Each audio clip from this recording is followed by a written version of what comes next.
سورہ نمل آیت 50 اعوذ باللہ السمیع العلیم من الشیطان الرجیم بسم اللہ الرحمن الرحیم ومکروا، اور انہوں نے مکر کیا، چال چلی، تدبیر کی، مکرن ایک تدبیر، ایک مکر، ایک چال، ومکرنا اور ہم نے خفیہ تدبیر کی یا چال چلی، مکرن ایک چال ایک تدبیر، وہم اور وہ لا یشعرون جانتے تک نہ تھے، ان کو سمجھ بوجھ نہ تھی۔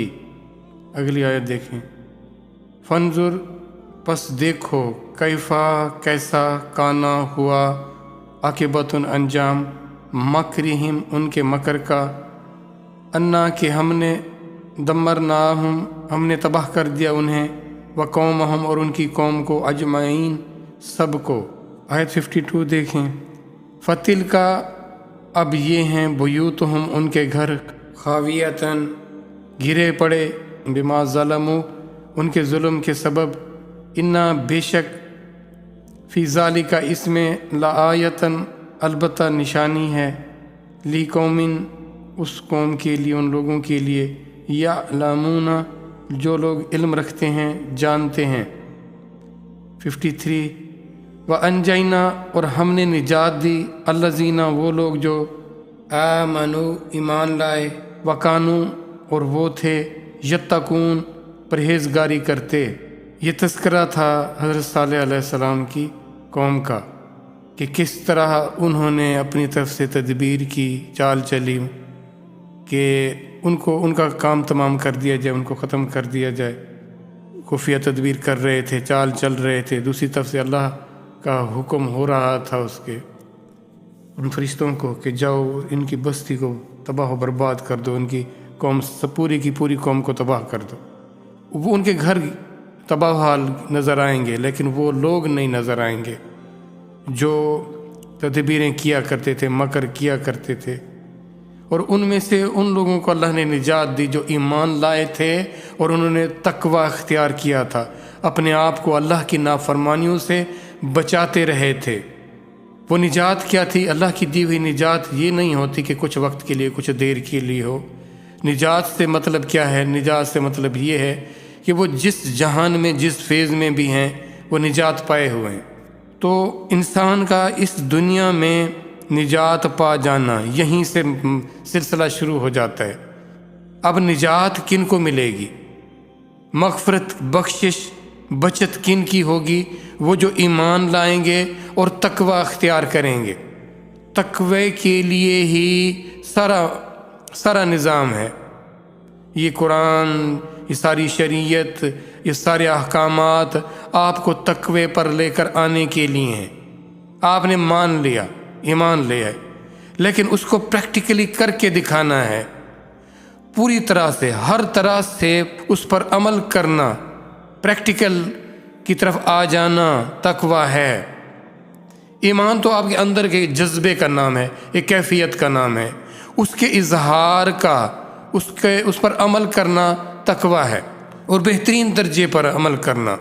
تو جنہوں نے تقوی اختیار کیا ان کو اللہ کی طرف سے نجات مل گئی۔ یہ ان لوگوں کے لیے اللہ فرماتے ہیں ایک عبرت ہے، ایک سبق ہے، ایک نشانی ہے، جانتے جو علم رکھتے ہیں۔ علم رکھنے کے بعد ہی تو ان کو اس میں سے سبق ملے گا، آگاہ ہونا، جاننا۔ بغیر سمجھ کے قرآن پڑھنے سے آپ کو کون سا علم حاصل ہوگا؟ آپ کو کون سی نصیحت اور عبرت حاصل ہوگی؟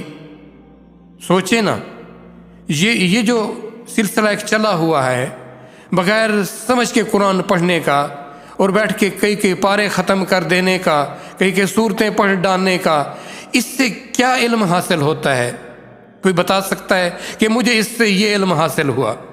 جب علم ہی حاصل نہیں ہوا تو نصیحت کیسے حاصل ہوگی؟ اللہ کے کلام کو، اللہ کی باتوں کو وہ کیا سمجھا، کیا جانا؟ وہ اپنے آپ کو کیسے ٹھیک کرے گا؟ بغیر سمجھ کے قرآن پڑھنے والا اپنے آپ کو کن باتوں کی طرف لے کر آئے گا؟ وہ کس نصیحت کی طرف لے کر آئے گا؟ تو یہ ان لوگوں کے لیے نشانی ہے۔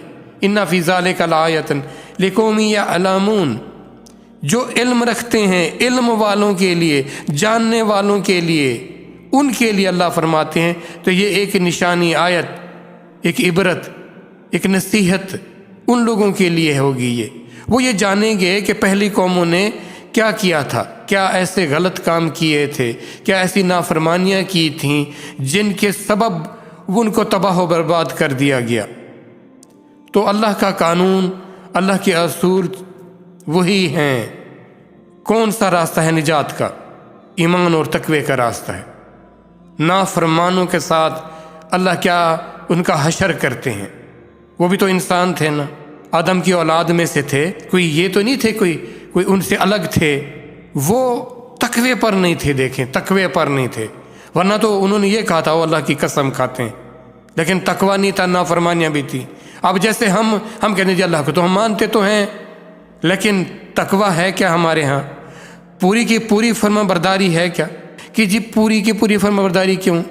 یہ ایسے ہے جیسے آپ کسی بہترین محفل میں جانا چاہیں، آپ یہ چاہیں گے کہ آپ پوری طرح تیار ہو کر جائیں، اپنے آپ کو سجا کر سنوار کر۔ اگر آپ کے جسم پر، آپ کے کہیں کسی کپڑے پر کوئی داغ یا دھبا، کوئی ایسی نجاست لگی ہوئی ہو تو آپ پسند کریں گے؟ آپ کے نہیں، مکمل ہر لحاظ سے بہترین اور صاف ستھرے ہو کر جائیں۔ تو اللہ بھی تو ہم سب کو اپنی طرف بلا رہے ہیں کہ تم صاف ستھرے نکھر کر سنور کر آؤ۔ جو آپ کو نکھارنا چاہے، سنوارنا چاہے، کوئی چاہے کہ ذرا سا میل کچیل، داغ دھبا، کوئی کجی، کوئی کمی، کوئی کوتاہی آپ پر نہ رہے، تو وہ تو بہت چاہنے والی ذات ہے۔ وہ آپ کے بھلے کے لیے ایسا حکم دے رہی ہے، اور ہم اس پر منہ بنائیں۔ یہ کتنی حماقت ہے کہ اپنی خیر کے لیے، اپنے بھلے کے لیے، اپنی ترقی کے لیے ہم لیت و لال کریں۔ تو تقوی ہے نجات، تقوی ہے اصل میں انسان کی شان اور عظمت، جو ہر جہان میں اس کو سرخرو کر دے۔ جو تقوی پر آ جاتے ہیں نا، جو تقوی کا مزہ چکھ لیتے ہیں، ظاہر ہے جو صفائی اور ستھرائی کا، تو بعض لوگ گندگی میں رہ کر اس گندگی کو اڈیپٹ کر لیتے ہیں، اس کو قبول کر لیتے ہیں، انہیں پھر وہ چیز کوئی اتنا زیادہ ان کے لیے مسئلہ نہیں رہتی۔ لیکن جو دوسرا آتا ہے اسے پتہ لگتا ہے یہ ان کو ہو کیا ہے، یہ کس مصیبت کے مارے ہیں، یہ اپنی صفائی ستھرائی کی طرف کیوں نہیں جا رہے۔ اور پھر اگر اس کو کوئی ایسا صاف ستھرا ماحول ملتا ہے تو پھر اس کو احساس ہوتا ہے کہ میرے اندر اور اس کے اندر کتنا ڈفرینس ہے۔